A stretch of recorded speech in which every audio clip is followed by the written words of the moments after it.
Okay, so this game definitely had a lot of offensive highlights in it. The Washington Commanders beat the Detroit Lions in the divisional round 45-31. They go on the road and beat a very talented, high offensive powered Detroit Lions team on the road.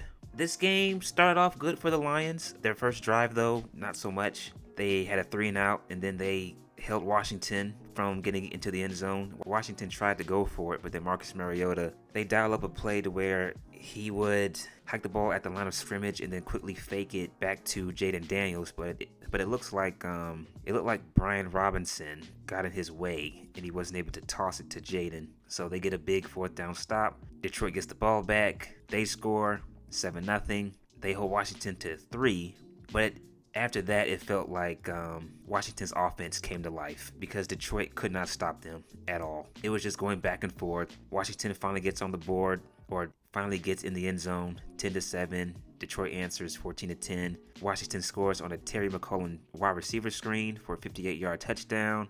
And then Goff throws a pick 6. And it felt like after that pick 6, Detroit just couldn't recover because this was an offensive shootout. And both teams still were able to do what they wanted offensively. Detroit was responding and they were moving the ball up and down the field. They just couldn't get the stops on defense when they needed to the most. Washington did whatever they wanted. Washington ran for a total of 182 yards, had 3 touchdowns. Rushing, Jayden Daniels, 299 yards, 2 touchdown passes. He was phenomenal. He was in a rhythm most of the game. Outside of those 2 drives, well, I take that back. He was in a rhythm for like the entire game. Detroit would try to blitz him. He would utilize his legs and run for the first down. Washington ran plays to where he would hand it to the running backs or keep it himself, and that was working. And it got to a point to where Detroit was so paranoid about Jayden running with the football that at times they would sell out to get to him, but instead that would open up a lane and the linebackers are crashing towards Jayden Daniels, and that would give running backs like Austin Eckler a free lane to run through and to gash Detroit for a big-time play on the ground. Washington was just doing everything that they wanted to. They were running the ball. They would utilize play actions that would open up things down the field. Jayden Daniels was very accurate with the throws that he would make, and he is another throwback QB to me, where he looks to throw first and pass second. He utilizes his legs when he needs to. And when you have a quarterback that can pass the ball, see, this is why it's very important to pass the football in the National Football League, especially nowadays with all these athletic freaks of nature, because you can run plays like RPO and feel comfortable. If the defense for the opposing team stops that,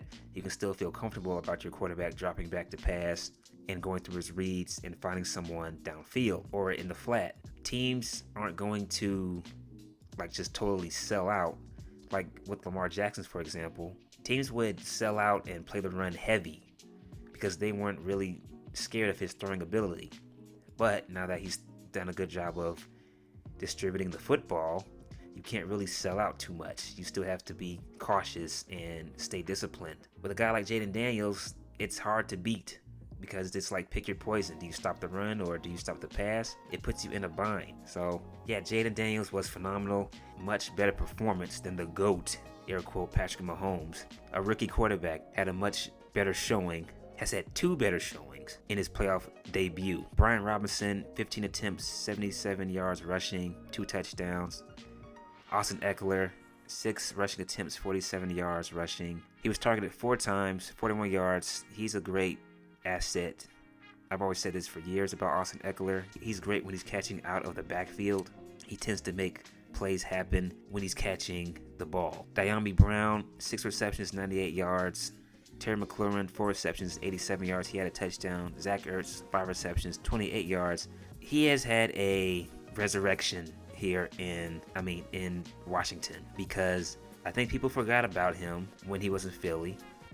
Well, after he left Philly, because he was one of the talked about tight ends in the league. Then he went to Arizona. I think people were saying that he's washed, he's done, he hasn't done anything. Well, he had Kyler Murray throwing him the football. He had Kyler Murray as his quarterback. He was in Arizona. All right. Now that he's in Washington on a much better roster, and he has a quarterback that can throw the ball with accuracy, you're seeing that he's not so washed up, and he can still be a factor. Defensively for the Commanders, even though it was a shootout, it still felt like defensively they did a better job than the Lions did, especially in the running department where Detroit has been so good all season. You got 2 running backs that can hurt you, that can create big plays out the backfield. You got Gibbs, a speed demon who can break one for 70 yards if you give him a lane to run through. David Montgomery, the power back, who can also hurt you as well. But I thought at times during the game, Washington did a pretty good job of kind of keeping them contained and keeping them from getting loose, especially in the second half. So yeah, Washington is going to the NFC Championship game. I wouldn't mind seeing them play Philly, although I do like the Rams, so I'm going to be rooting for the Rams, but I kind of want them to see them play Philly and see if they can upset Philly. But I'll be pulling for the Rams because I like the Rams. So Detroit, Jared Goff, 23 completions, 40 attempts, 313 yards, 1 touchdown, 3 picks, and he had a fumble. Like I said, he threw a pick 6, and I felt like that turned the game upside down for Detroit because they just couldn't recover from it. Their defense could not stop Washington at all, and they were just going back and forth. Jared Goff, I like Jared Goff. I'm a fan of the guy. He'll always have a special place in my heart because he was part of that 2018 Rams team.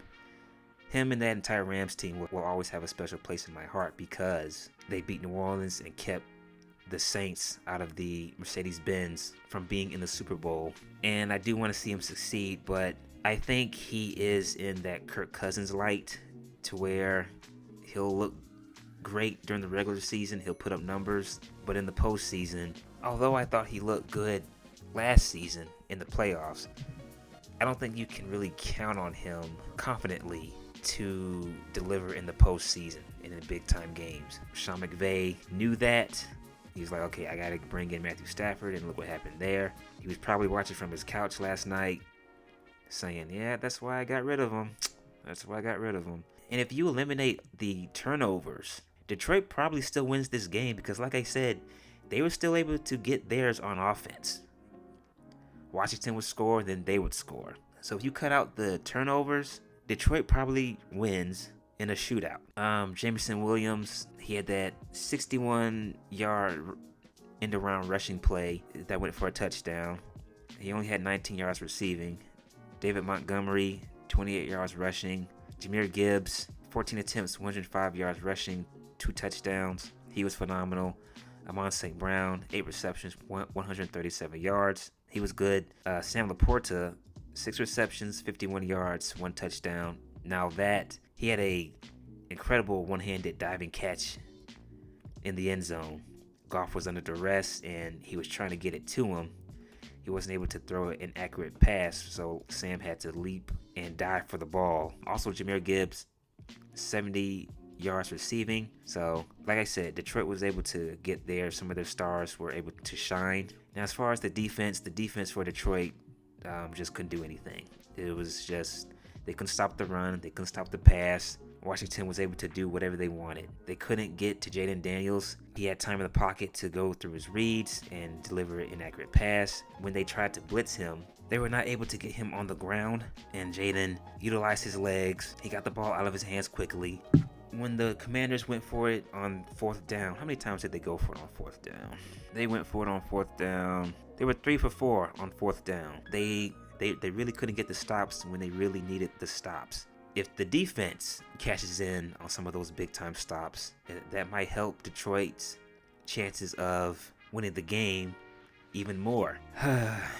So, yeah, it's just a disappointing year. You hate to see a team that had so much success throughout the season that looked as dominant as Detroit did, only to be eliminated in the first playoff game of the postseason. If I'm a Lions fan, I am pissed because Dan Campbell, who was trending on Twitter last night, he told Kevin O'Connell saying, "I'll see you in 2 weeks." Dan Campbell, he played a big factor in that NFC Championship game against San Francisco when he kept going for it when he didn't need to.